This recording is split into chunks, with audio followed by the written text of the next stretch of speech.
நெல் மூட்டைகளை ஏற்றி வந்த லாரி ஒன்று சேலம் அருகே அம்மாப்பேட்டை குமரகிரி மலைப்பகுதியில் நடு ரோட்டில் கவிழ்ந்தது. கூடுதல் விவரங்களை செய்தியாளர் குமரேசனிடம் கேட்கலாம். குமரேசன், இந்த விபத்து எப்படி நேரிட்டது? விவரங்கள் என்ன? அதாவது ஊத்தங்கரையிலிருந்து லாரியில் நெல் மூட்டைகளை ஏற்றிக்கொண்டு ஓட்டுநர் ஸ்ரீரங்கன் என்பவர் சேலம் நோக்கி வந்து கொண்டிருந்தார். குறிப்பாக சென்னை சேலம் தேசிய நெடுஞ்சாலையில் லாரி வந்து கொண்டிருக்கும் பொழுது அம்மாப்பேட்டை பகுதியில் உள்ள அந்த குமரிகிரி என்ற இடத்தில் பழனி முருகன் அடிவார பகுதியில் லாரி தலை குப்புற கவிழ்ந்தது. குறிப்பாக லாரியில் ஏராளமான அளவில் நெல் மூட்டைகளை ஏற்றிக்கொண்டு வந்ததோடு மட்டுமல்லாமல் லாரியின் டயர்கள் சற்று தேய்ந்திருந்ததன் காரணமாக இந்த விபத்து நேர்ந்ததாக கூறப்படுகிறது.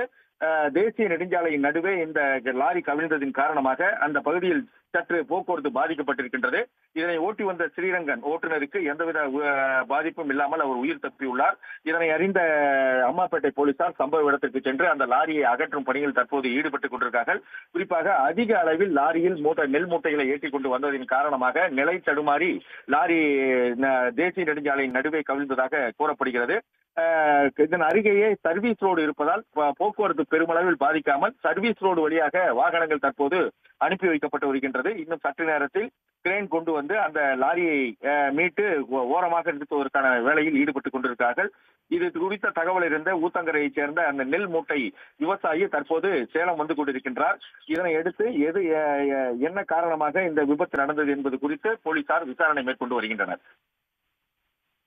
விவரங்களுக்கு நன்றி Kumaresan. Ladies and gentlemen, welcome to Solio.